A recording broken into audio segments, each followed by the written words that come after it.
too much. All right.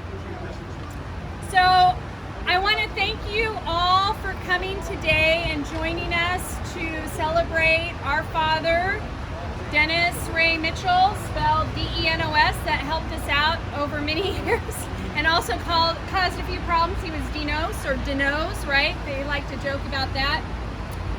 I wanted to take a few minutes to share a little bit about my dad, and then I also wanted to invite people to share things. If you feel like sharing things, if you don't, you want to put it down in the book, you can. I have some messages in the book from people who can't be here.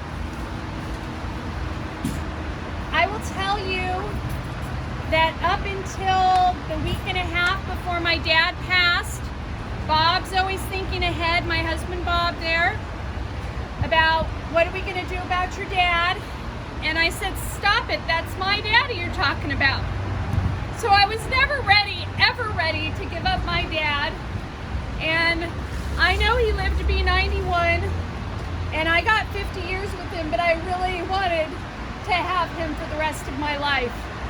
He was the mainstay in my life from day one. And as my husband likes to say, our house was like everybody loves Raymond.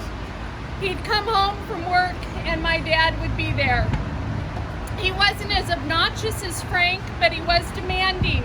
Bring me water, bring me a Coke, bring me this. Change the channel.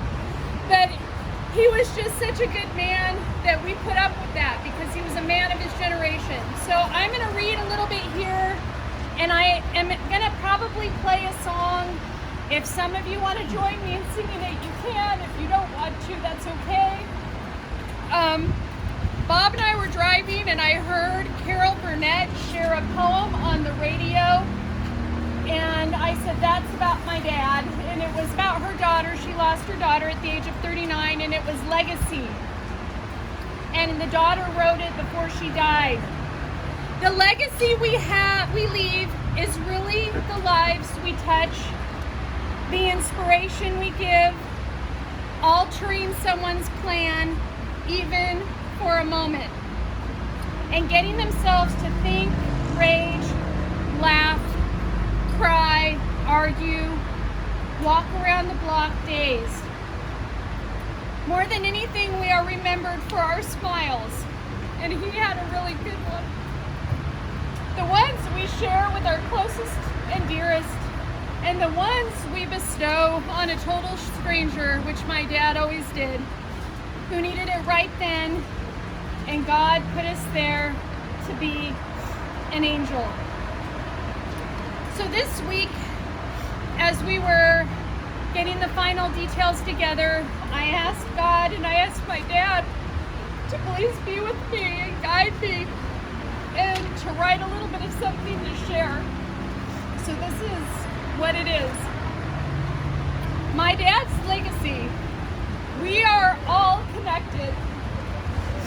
My dad taught me that, not in any specific use of words, but by how he interacted with the world and those around him. Born in 1930 in the Oklahoma Dust Bowl, he is part of the silent generation, which is fitting because he exemplified commitment, love, and follow-through simply by living life. He was an involved father before it was the norm. He was a feminist, even if he wouldn't call himself that. He loved corny jokes, those dad jokes that you hear about these days. He told those a lot. He loved good food, watching sports, and was always delighted that my sister was quite the athlete. A little more disappointed in me, but he never said so.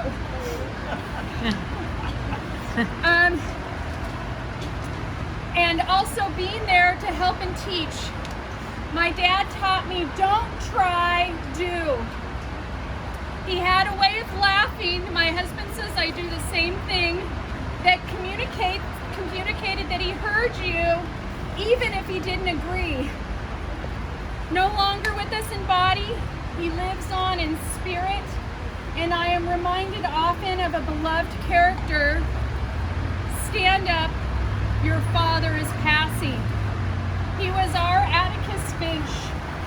filled with integrity, humility, connection, love. So many people were touched by his life.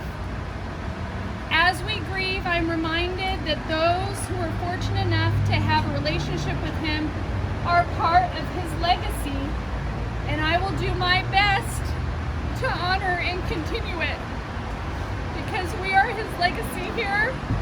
Those of us that know him, his grandchildren, Fred and Abigail, and we loved him dearly. When I was a kid, my dad led a choir, or led the congregation at the First Christian Missionary Alliance Church in Baldwin Park.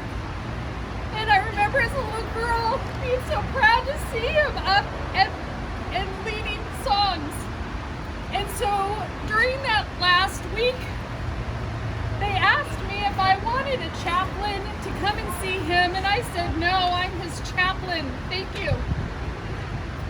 And so I played a song that he sang a lot, and he sang along with it the best that he could. And he noted that there was a mistake in the lyrics, and I didn't know what it was because he couldn't quite communicate it. And the other day when I was looking up the lyrics to put it here, I'm like, oh, there's where the error was. That's what he was talking about. So I played that song for him several different times, and he watched along and he tried to sing. And I want to play it. You may not hear it. I'm going to sing. I apologize if my voice is not that good. It is called Blessed Assurance. I'm going to play it on my phone. And so we'll do our best. If you could join me, that would be lovely. The words are on the back.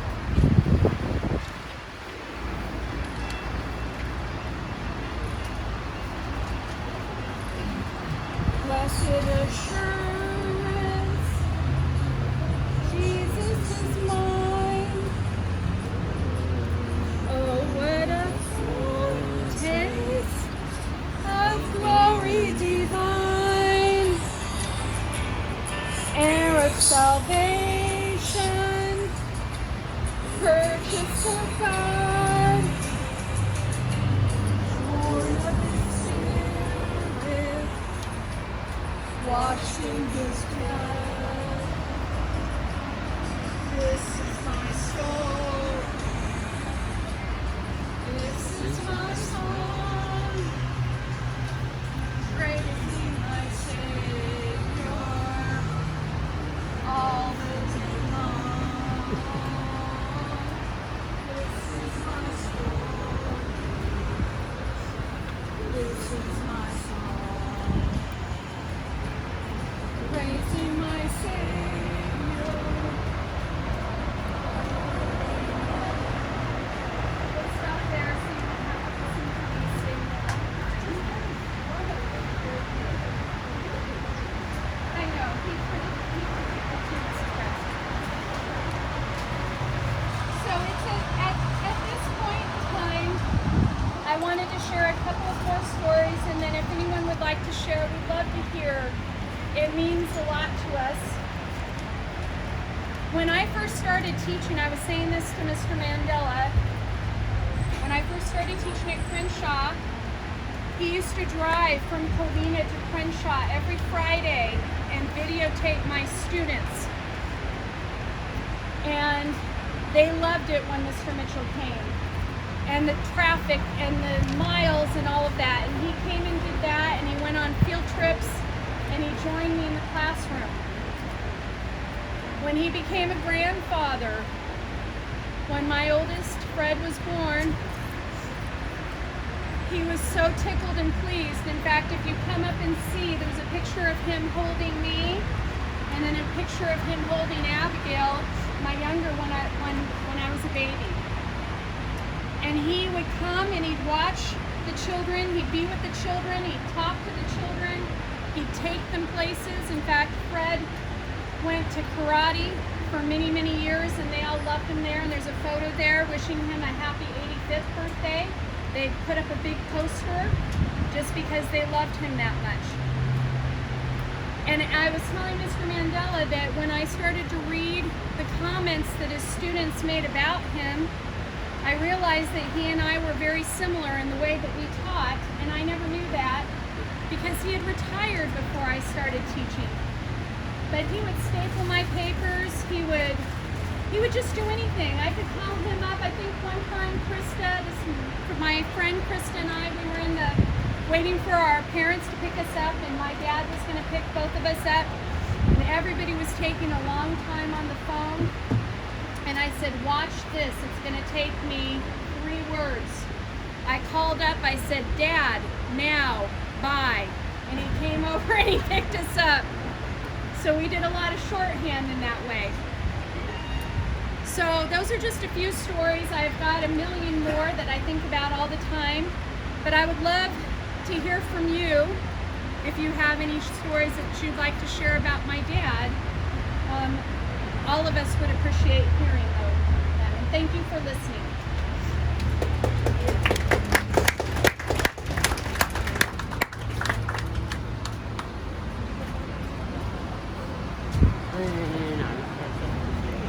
Thank you.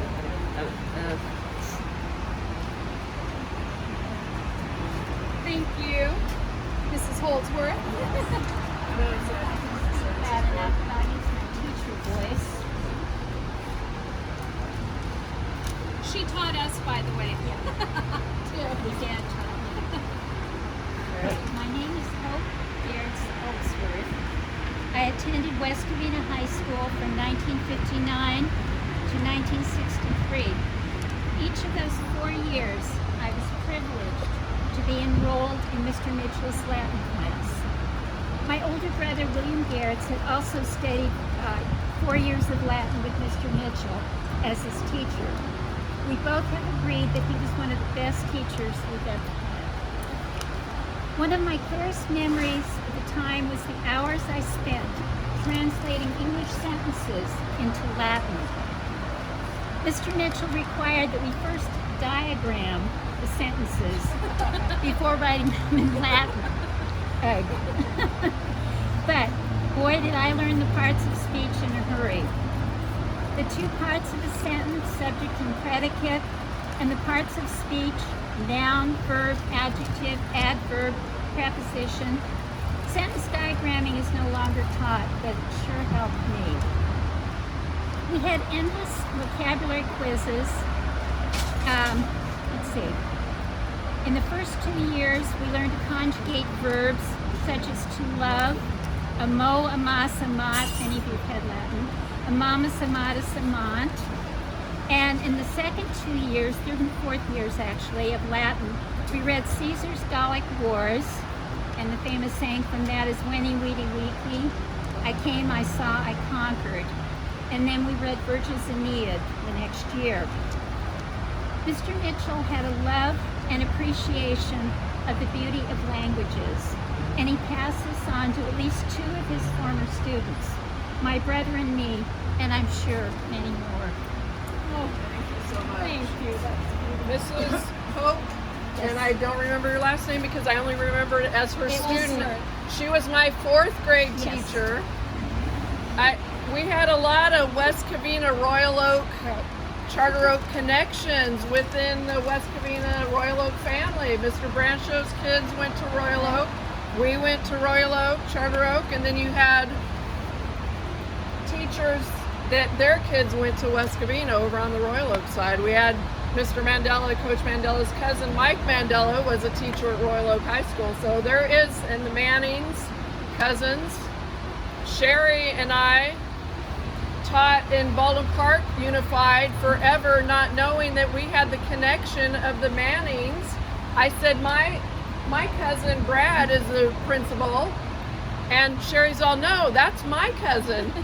So we finally found out the connection. Brad and Kenny's grandparents are our great aunt and uncle. So yeah, the Mitchell side married the Manning side. Our dad's aunt married her Back in Oklahoma. great uncle. So we are, just like Janet said, we are all connected. Coach Platt, Coach Mandela. I have a picture from when we went snow skiing up up at Mammoth however many years ago on the board there, and I have a couple of pictures from the 70th birthday party that I know a lot of you came and were a part of, and I know you really loved that because that was a surprise. So we appreciate you all, everything you do. We love you guys all so much, and thank you for coming. This is great to the bottom of our hearts. It makes us feel that, wow, our dad really was loved and, you know, appreciated in life. So thank you so much for coming. Thank you. Please keep eating